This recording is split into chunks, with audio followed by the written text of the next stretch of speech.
नमस्कार, welcome to ई विद्या मंदिर। दोस्तों, हम ब्लड के बारे में डिस्कस कर रहे थे और ब्लड में हमने देखा था कि ब्लड दो कंपोनेंट्स होते हैं मेनली इनमें। एक तो प्लाज्मा होती है और दूसरा होता है ब्लड कार्पियोस्कल्स। तो हम ब्लड कार्पियोस्कल्स के बारे में डिस्कस कर रहे थे और ब्लड कार्पियोस्कल्स तीन भागों में डिवाइड होता है।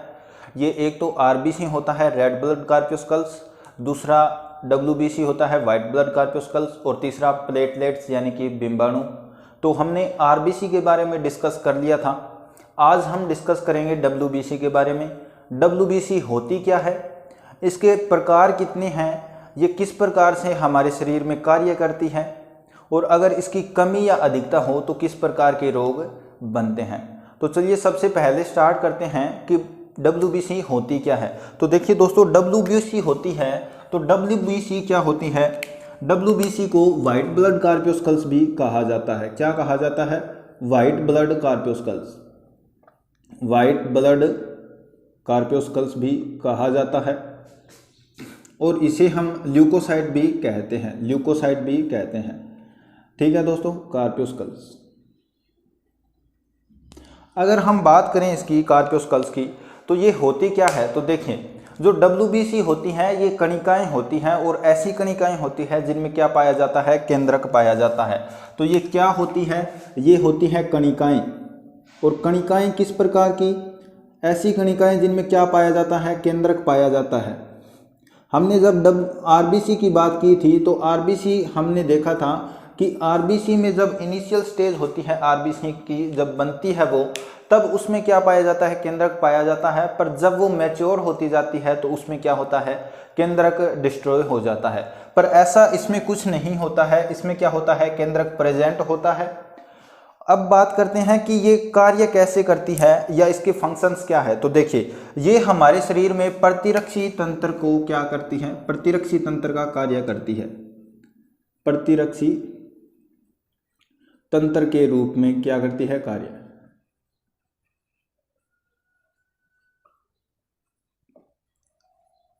कार्य करती है। अब ये कैसे कार्य करती है उसके बारे में जब हम इसके प्रकार पढ़ेंगे तब इसके बारे में डिस्कस करेंगे। तो पहले हम इसके बारे में देख लेते हैं इसकी शेप कैसी होती है। तो इसकी आकृति होती है तो ये अनिश्चित आकृति होती है, इसकी कोई निश्चित आकृति नहीं होती है। ये क्या होती है? एमीबा की तरह होती है।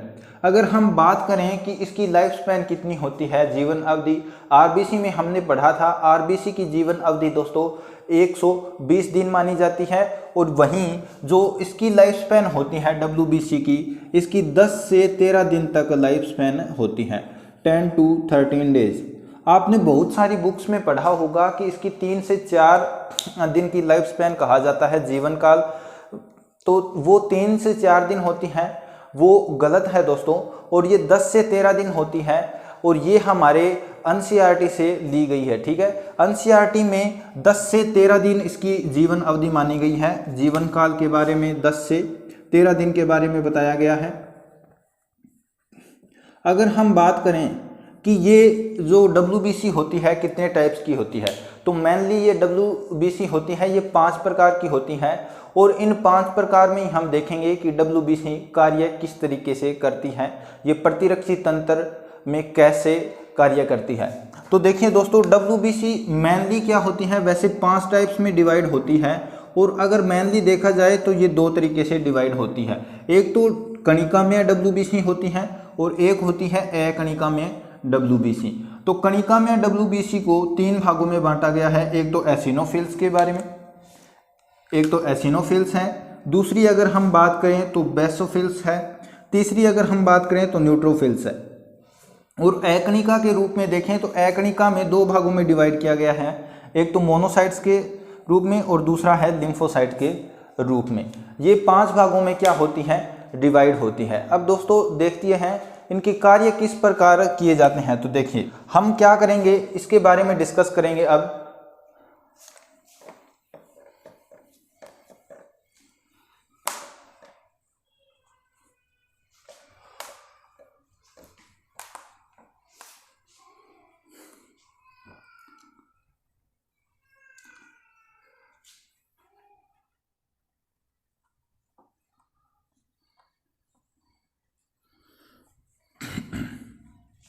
तो देखिए सबसे पहले हम डिस्कस करेंगे न्यूट्रोफिल्स के बारे में। देखिए दोस्तों, न्यूट्रोफिल्स और न्यूट्रोफिल्स के साथ एक और होती है WBC मोनोसाइट। ये न्यूट्रोफिल और मोनोसाइट प्रकार की जो WBC होती है ये फैगोसाइटिक सेल्स का निर्माण करती है, फैगोसाइटिक कोशिका का निर्माण करती हैं, फैगोसाइटिक सेल्स का निर्माण करती हैं। और ये फैगोसाइटिक सेल्स का निर्माण करती है और ये क्या करती हैं, वायरस का भक्षण करती है। हमारे शरीर में कोई भी अगर सूक्ष्म कण आए जो हमारे शरीर को क्या करे, हार्मफुल करे, चाहे बैक्टीरिया हो चाहे वायरस हो, उसको क्या करती है, ये नष्ट करने का कार्य करती है। और ये किस प्रकार नष्ट करती है, तो देखिए ये फंक्शन करती है एमीबा की तरह। फंक्शन किस तरीके से करती है, एमीबा की तरह फंक्शन करती है।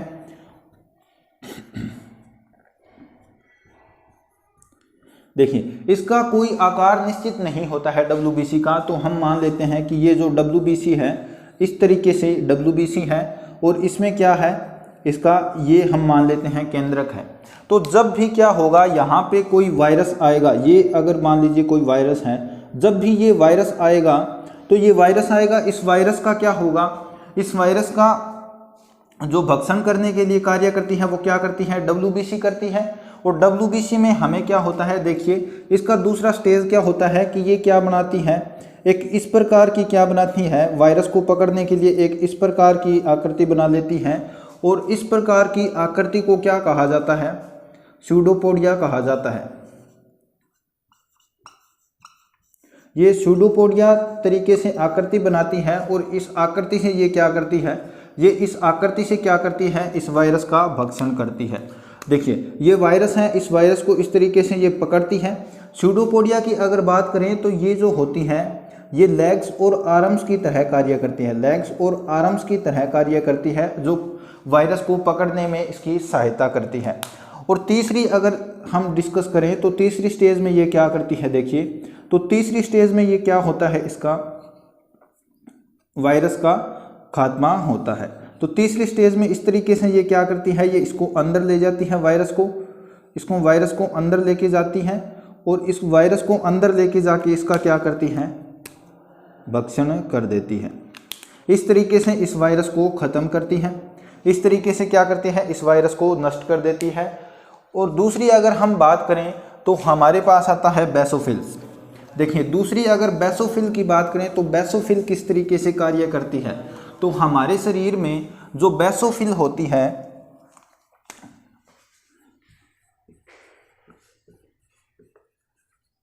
बेसोफिल, ये जो हमारे शरीर में बेसोफिल होती है ये प्रतिरक्षी तंत्र को क्या करती है, मजबूत करती है। क्या करती है, प्रतिरक्षी तंत्र को मजबूत करती है। प्रतिरक्षी तंत्र को मजबूत करती है। और किस प्रकार से करती है, देखिए मजबूत करती है। तो देखिए ये जो बेसोफिल होती है, बेसोफिल क्या करती है, प्रोटीन्स का स्त्रावण करवाती है। और प्रोटीन्स में जिसमें मुख्यतः प्रोटीन्स है, एक तो प्रोटीन्स है पहली हेपरिन, और दूसरी प्रोटीन के बारे में बात करें तो हिस्टामिन प्रोटीन। हिस्टामिन और हेपरिन प्रोटीन का क्या करती है, ये स्त्रावण करती है। हिस्टामिन प्रोटीन की बात करें तो हिस्टामिन प्रोटीन हमारे शरीर में जो ब्लड है उस ब्लड को क्या करता है, लिक्विड फॉर्म में रखने का कार्य करता है। ब्लड को किस रूप में, लिक्विड फॉर्म में रखने का कार्य करता है अगर हम बात करें, यानी कि द्रव अवस्था में ब्लड को रखता है। और ये जो होता है एक बफर की तरह कार्य करता है। किसकी तरह, बफर की तरह कार्य करता है। अगर हम बात करें हिस्टामिन प्रोटीन की तो हिस्टामिन प्रोटीन में प्रतिरक्षा तंत्र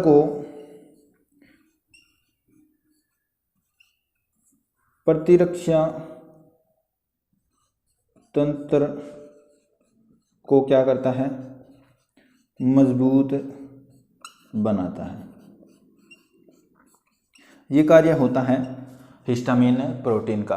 तो इस तरीके से बेसोफिल्स कार्य करती है।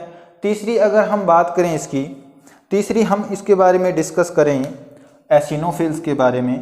देखिए एसिनोफिल,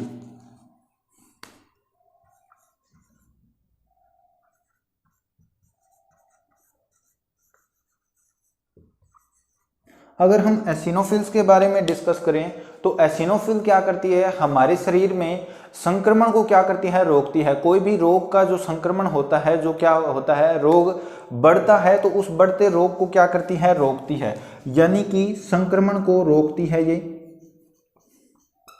संक्रमण को रोकना। और दूसरा इसका कार्य अगर बात करें तो ये क्या करती है, दूसरा अगर बात करें तो ये एलर्जेटिक क्रियाओं के लिए, एलर्जी क्रियाएं करने के लिए उत्तरदायी होती है।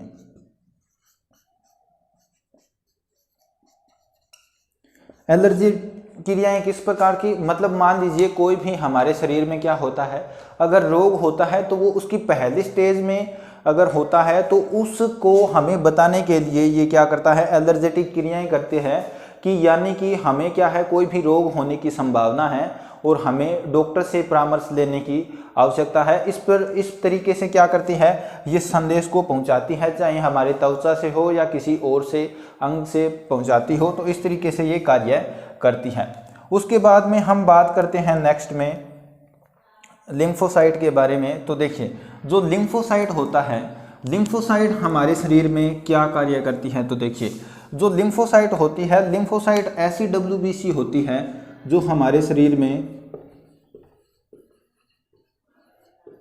लिम्फोसाइट हमारे शरीर में क्या कार्य करती है, हमारे शरीर में जो प्रतिरोधक क्रियाएं होती है, प्रतिरोधक क्रियाएं या फिर अभिक्रियाएं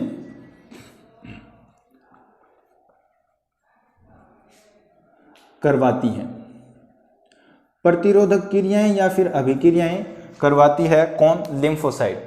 ठीक है, लिम्फोसाइट की अगर हम बात करें तो लिम्फोसाइट दो प्रकार की होती है दोस्तों, जिसमें लिम्फोसाइट को एक तो बी टाइप में, एक तो लिम्फोसाइट होती है बी टाइप की लिम्फोसाइट, और दूसरी लिम्फोसाइट के बारे में बात करें तो टी टाइप की लिम्फोसाइट होती है। देखिए हमारे शरीर में एक रोग होता है जो क्या होता है, एड्स। एड्स के बारे में आपने सभी ने सुना होगा। ये होता किस वजह से है, तो देखिए हमारे शरीर में जो लिम्फोसाइट WBC होती है, उस लिम्फोसाइट में दोस्तों एक प्रकार होता है टी प्रकार। ये जब टी प्रकार की WBC होती है, इस टी प्रकार की WBC का देखिए एड्स में, एड्स होता है, इस एड्स का वायरस होता है कौन सा, HIV। ये HIV वायरस क्या होता है, जब पॉजिटिव माना जाता है तब कोई भी व्यक्ति को क्या कहते हैं, एड्स रोग, एड्स का रोगी कहते हैं। तो देखिए जो HIV वायरस होता है, HIV वायरस होता है, ये क्या करने लगता है, HIV वायरस टी टाइप की लिम्फोसाइट है उनको क्या करने लगता है, हार्म पहुंचाने लगता है, यानी कि टी टाइप की लिम्फोसाइट है उनको नष्ट करने लगता है, और जिस वजह से क्या होता है, हमारे शरीर की रोग प्रतिरोधक क्षमता होती है वो खत्म होने लगती है, और इसकी वजह से हमारे शरीर में एड्स रोग होता है। यहाँ तक बात क्लियर हुई दोस्तों। अब हम डिस्कस करेंगे कि जो WBC होती है, वाइट ब्लड कॉर्पस्कल्स होती है, इसकी कमी से कौन सा रोग होता है। तो देखिए कमी या अधिकता के बारे में बात करें तो WBC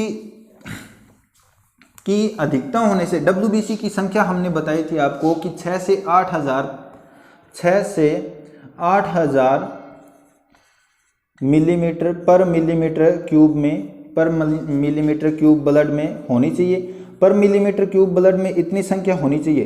पर जब इससे अधिक हो जाती है, इससे अधिक हो जाती है संख्या, तब हमारे शरीर में क्या होता है, एक रोग होता है, और जिस रोग को क्या कहा जाता है, ल्यूकेमिया रोग कहा जाता है। उस रोग को क्या कहते हैं, ल्यूकेमिया। और ल्यूकेमिया रोग में क्या होता है, ल्यूकेमिया रोग में जो WBC होती है उनकी संख्या अधिक हो जाती है, और इस ल्यूकेमिया रोग को ही ब्लड कैंसर कहा जाता है। इस ब्लड कैंसर में क्या होता है कि हमारे शरीर में क्या होता है, प्रतिरोधक क्षमता होती है वो खत्म हो जाती है। WBC की अधिकता होने की वजह से क्या हो जाती है, हमारे शरीर में जो ब्लड होता है उसमें छोटे छोटे से क्या होते हैं, कण से जमने लग जाते हैं, यानी कि क्लोटिंग होनी स्टार्ट हो जाती है ब्लड में, जिसकी वजह से क्या होता है, ब्लड में ल्यूकेमिया रोग होता है, यानी कि हमारे शरीर में गांठें जमना स्टार्ट हो जाती है ब्लड के अंदर। ठीक है दोस्तों, यहाँ तक क्लियर हुई। अब हम बात करते हैं जो WBC है, WBC की खोज किसने की। तो WBC की दो वैज्ञानिकों के द्वारा खोज की गई है। एक तो वैज्ञानिक थे जो फ्रांस के वैज्ञानिक थे, एक फ्रांस के वैज्ञानिक थे जो प्रोफेसर गार्बियन एड्रियल थे, और दूसरे अगर हम बात करें तो एक इंग्लिश वैज्ञानिक थे, साइंटिस्ट थे, जिनका नाम है विलियम एडिसन। इन दोनों के द्वारा क्या किया गया था, WBC की खोज की गई थी। तो दोस्तों ये था हमारा आज का वीडियो WBC पर। अगर आपको पसंद आया हो तो लाइक करें, चैनल को सब्सक्राइब करें और अपने दोस्तों के साथ शेयर करें। हम इसके बाद में हम प्लाज्मा के बारे में डिस्कस करेंगे। तब तक के लिए जय हिंद, जय भारत।